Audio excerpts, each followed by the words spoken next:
Hello guys, welcome to Generation Unravel. In this video I'll be showing you how you can be able to view people who have visited your TikTok account or profile. So first of all, let's head over to our TikTok app, of course, and then now I ask you to head over to settings and privacy, scroll down. I think I scrolled too much down.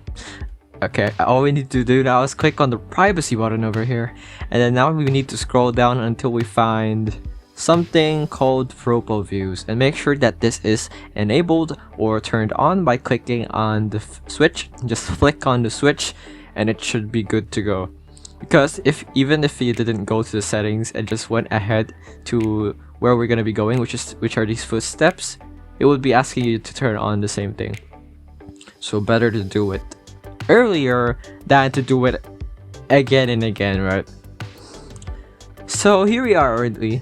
This is our profile views tab. This is where you will see which people have viewed your profile for the last few days.